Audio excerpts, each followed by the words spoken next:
में बात करते हैं नागपुर में हुई हिंसा की। 17 मार्च की रात को नागपुर में जो भी हुआ उसको लेकर लगातार सोशल मीडिया पर चर्चाएं हो रही हैं, सियासत भी गर्मा रही है। आज देवेंद्र फडणवीस नागपुर में पहुंचने वाले हैं और अधिकारियों के साथ में मीटिंग करने वाले हैं। तो बड़ी खबर आपको बता रहे हैं, मुख्यमंत्री खुद मौजूद होंगे नागपुर में, वहां के हालात को ज्यादा बेहतर तरीके से समझेंगे। और ये बड़ी खबर आपको बता रहे हैं, नागपुर में जो हिंसा हुई थी उसके बाद से लगातार धरपकड़ जारी है। मुख्यमंत्री होंगे, उनके साथ केंद्रीय मंत्री नितिन गडकरी भी मौजूद रहेंगे। साथ साथ में पुलिस कमिश्नर भी वहां पर मौजूद रहने वाले हैं और एक मीटिंग करते हुए मुख्यमंत्री नजर आने वाले हैं। अब मीटिंग में क्या कुछ होता है देखना महत्वपूर्ण होगा। तो देखिए, फडणवीस के साथ केंद्रीय मंत्री नितिन गडकरी भी नागपुर पहुंचे हैं। नागपुर में हिंसा के आरोपियों पर क्या एक्शन अभी तक हुआ है वो देखिए रिपोर्ट में। महाराष्ट्र के नागपुर में हुई हिंसा के बाद सीएम फडणवीस नागपुर एयरपोर्ट पहुंचे। नागपुर फडणवीस का गृह नगर है। इस दौरान उनके साथ केंद्रीय मंत्री नितिन गडकरी भी मौजूद थे। हिंसा के बाद अब CM Fadnavis Nagpur police commissioner समेत सभी अधिकारियों के साथ आज सुबह 11 बजे बैठक करेंगे, जिसके बाद उनकी एक प्रेस कॉन्फ्रेंस भी होनी है। हिंसा के बाद नागपुर के चिटनीस पार्क इलाके में भारी फोर्स तैनात है और जगह जगह नाकेबंदी भी की गई है। हर आने जाने वाले पर पुलिस की पैनी नजर है। कि जब इस तरह की सिचुएशन होती है उस पर एलिगेशंस होते हैं और इसमें ये होता है कि जो वहाँ पे हाजिर थे, हम ये सब चीज़ें जो है हमारे सोशल मीडिया, जैसे मैंने पहले भी बताया, जहाँ पे भी हमें फोटोग्राफ्स उपलब्ध हैं उसके आधार पे हम लोग कार्रवाई कर रहे हैं। और ये अगर कोई इनोसेंट है तो वो उसमें पता चलेगा ना कि उसका क्या रोल था।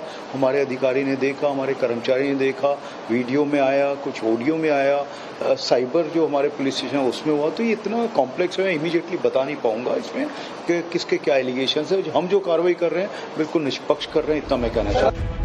नागपुर में हिंसा के मास्टरमाइंड फहीम खान को कोर्ट में पेश किया गया। इस दौरान फहीम खान ने पुलिस पर बुरे बर्ताव का आरोप लगाया, जिसके बाद कोर्ट ने उसका मेडिकल कराने के आदेश दिए और उसे जेल भेज दिया गया। फहीम खान के अलावा आज हिंसा के बाकी आरोपियों को भी कोर्ट में पेश किया गया। आपको बता दें कि मास्टरमाइंड फहीम के ऊपर देशद्रोह का मुकदमा दर्ज किया जा चुका है। उनका कहना था कि उनपे इल ट्रीटमेंट मिला है पुलिस के तरफ से, लेकिन ऐसा कुछ भी उन्होंने किसी को आइडेंटिफाई नहीं किया। किसी पुलिस पर्सन को, किसी अफसर को, पुलिस अफसर को या कर्मचारी को उन्होंने आइडेंटिफाई नहीं किया। न्यायालय ने उनको उसी समय पूछा था कि किसने मारा, कौन है, उनको पहचानते हो क्या? उन्होंने बोला हम किसी को पहचानते नहीं है। उन्होंने सीधा बोला। तो उस समय उनको पुलिस के तरफ से जो उनके कहने के हिसाब से जो भी इल ट्रीटमेंट मिला, तो उनको उस मेडिकल बेसिस पे उनको ट्रीटमेंट चाहिए थी। तो कोर्ट ने आदेश दिया कि इनको मेडिकल में एग्जामिनेशन के लिए भेजा जाए। उनको भेजा गया, उनको एडमिट किया गया। उसी दौरान फिर उनका एमसीआर लिया गया और एमसीआर के दरमियान पीसीआर का राइट राखीव रखा, रिजर्व रखा। नागपुर में हुई हिंसा के बाद अब तक 99 लोगों को गिरफ्तार किया जा चुका है। नागपुर पुलिस और जांच एजेंसी लगातार इस हिंसा की हर एंगल से जांच कर रही है। इस दौरान कई सीसीटीवी कैमरों में पुलिस को ये सबूत मिला है कि हिंसा वाली जगह से कुछ दूर पर एक मस्जिद में कुछ लोग हिंसा से पहले रैकी कर रहे हैं। तस्वीर में आपको दिखाते चलो उस मस्जिद की जहां पर पुलिस इस बात की जांच कर रही है क्या इस मस्जिद से ही उन लोगों की रेकी की गई थी जिन्होंने छत्रपति शिवाजी महाराज के मूर्ति के बिल्कुल समक्ष नागपुर को ध्वस्त करने के षड्यंत्र को रचा था। आपको मैं तस्वीर दिखाती चलूं, यहाँ पर महज कम से कम 50 मीटर की दूरी पर छत्रपति शिवाजी महाराज की मूर्ति है, जहाँ पर इस पूरी घटना पर पत्थरबाजी करके इसे अंजाम दिया गया। आपको मैं तस्वीरें कुछ सीसीटीवी के जरिए दिखाते चलूं और समझाते चलूं कि आखिर ये क्या है।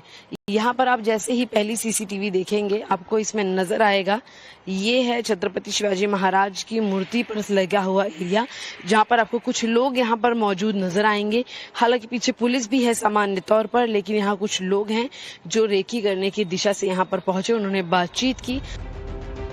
नागपुर में हिंसा के बाद आज हाई लेवल बैठक होनी है, जिसमें सीएम फडणवीस खुद मौजूद रहेंगे। अब देखना ये होगा कि आने वाले दिनों में हिंसा से जुड़े कितने और आरोपियों पर पुलिस का एक्शन होता है।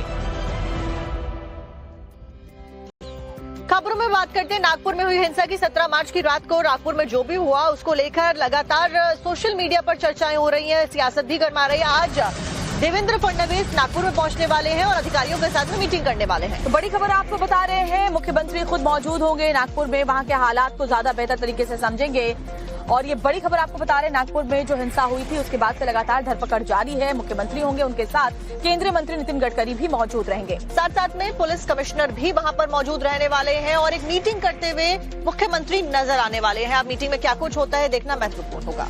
तो देखिए, फडणवीस के साथ केंद्रीय मंत्री नितिन गडकरी भी नागपुर पहुंचे हैं। नागपुर में हिंसा के आरोपियों पर क्या एक्शन अभी तक हुआ है वो देखिए रिपोर्ट में। महाराष्ट्र के नागपुर में हुई हिंसा के बाद सीएम फडणवीस नागपुर एयरपोर्ट पहुंचे। नागपुर फडणवीस का गृह नगर है। इस दौरान उनके साथ केंद्रीय मंत्री नितिन गडकरी भी मौजूद थे। हिंसा के बाद अब CM Fadnavis Nagpur police commissioner समेत सभी अधिकारियों के साथ आज सुबह 11 बजे बैठक करेंगे, जिसके बाद उनकी एक प्रेस कॉन्फ्रेंस भी होनी है।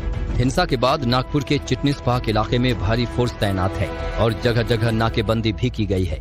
हर आने जाने वाले पर पुलिस की पैनी नजर है। कि जब इस तरह की सिचुएशन होती है उस पर एलिगेशंस होते हैं और इसमें ये होता है कि जो वहाँ पे हाजिर थे, हम ये सब चीज़ें जो है हमारे सोशल मीडिया, जैसे मैंने पहले भी बताया, जहाँ पे भी हमें फोटोग्राफ्स उपलब्ध हैं उसके आधार पे हम लोग कार्रवाई कर रहे हैं। और ये अगर कोई इनोसेंट है तो वो उसमें पता चलेगा ना कि उसका क्या रोल था। हमारे अधिकारी ने देखा, हमारे कर्मचारी ने देखा, वीडियो में आया, कुछ ऑडियो में आया, साइबर जो हमारे पुलिस स्टेशन है उसमें हुआ। तो ये इतना कॉम्प्लेक्स है, इमीडिएटली बता नहीं पाऊंगा इसमें कि किसके क्या एलिगेशन है। हम जो कार्रवाई कर रहे हैं बिल्कुल निष्पक्ष कर रहे हैं, इतना मैं कहना चाहता हूँ। नागपुर में हिंसा के मास्टरमाइंड फहीम खान को कोर्ट में पेश किया गया। इस दौरान फहीम खान ने पुलिस पर बुरे बर्ताव का आरोप लगाया, जिसके बाद कोर्ट ने उसका मेडिकल कराने के आदेश दिए और उसे जेल भेज दिया गया। फहीम खान के अलावा आज हिंसा के बाकी आरोपियों को भी कोर्ट में पेश किया गया। आपको बता दें कि मास्टरमाइंड फहीम के ऊपर देशद्रोह का मुकदमा दर्ज किया जा चुका है। उनका कहना था कि उनपे इल ट्रीटमेंट मिला है पुलिस के तरफ से, लेकिन ऐसा कुछ भी उन्होंने किसी को आइडेंटिफाई नहीं किया। किसी पुलिस पर्सन को, किसी अफसर को, पुलिस अफसर को या कर्मचारी को उन्होंने आइडेंटिफाई नहीं किया। न्यायालय ने उनको उसी समय पूछा था कि किसने मारा, कौन है, उनको पहचानते हो क्या? उन्होंने बोला हम किसी को पहचानते नहीं है। उन्होंने सीधा बोला। तो उस समय उनको पुलिस के तरफ से जो उनके कहने के हिसाब से जो भी इल ट्रीटमेंट मिला, तो उनको उस मेडिकल बेसिस पे उनको ट्रीटमेंट चाहिए थी। तो कोर्ट ने आदेश दिया कि इनको मेडिकल में एग्जामिनेशन के लिए भेजा जाए। उनको भेजा गया, उनको एडमिट किया गया। उसी दौरान फिर उनका एमसीआर लिया गया और एमसीआर के दरमियान पीसीआर का राइट राखीव रखा, रिजर्व रखा। नागपुर में हुई हिंसा के बाद अब तक 99 लोगों को गिरफ्तार किया जा चुका है। नागपुर पुलिस और जांच एजेंसी लगातार इस हिंसा की हर एंगल से जांच कर रही है। इस दौरान कई सीसीटीवी कैमरों में पुलिस को ये सबूत मिला है कि हिंसा वाली जगह से कुछ दूर पर एक मस्जिद में कुछ लोग हिंसा से पहले रैकी कर रहे हैं। तस्वीर में आपको दिखाते चलो उस मस्जिद की जहां पर पुलिस इस बात की जांच कर रही है क्या इस मस्जिद से ही उन लोगों की रेकी की गई थी जिन्होंने छत्रपति शिवाजी महाराज के मूर्ति के बिल्कुल समक्ष नागपुर को ध्वस्त करने की षड्यंत्र को रचा था। आपको मैं तस्वीर दिखाती चलूं, यहाँ पर महज कम से कम 50 मीटर की दूरी पर छत्रपति शिवाजी महाराज की मूर्ति है, जहां पर इस पूरी घटना पर पत्थरबाजी करके इसे अंजाम दिया गया। आपको मैं तस्वीरें कुछ सीसीटीवी के जरिए दिखाते चलूं और समझाते चलूं कि आखिर ये क्या है। यहाँ पर आप जैसे ही पहली सीसीटीवी देखेंगे आपको इसमें नजर आएगा, ये है छत्रपति शिवाजी महाराज की मूर्ति पर लगा हुआ एरिया, जहाँ पर आपको कुछ लोग यहाँ पर मौजूद नजर आएंगे। हालांकि पीछे पुलिस भी है सामान्य तौर पर, लेकिन यहाँ कुछ लोग हैं जो रेकी करने की दिशा से यहाँ पर पहुंचे, उन्होंने बातचीत की। नागपुर में हिंसा के बाद आज हाई लेवल बैठक होनी है, जिसमें सीएम फडणवीस खुद मौजूद रहेंगे। अब देखना ये होगा कि आने वाले दिनों में हिंसा से जुड़े कितने और आरोपियों पर पुलिस का एक्शन होता है।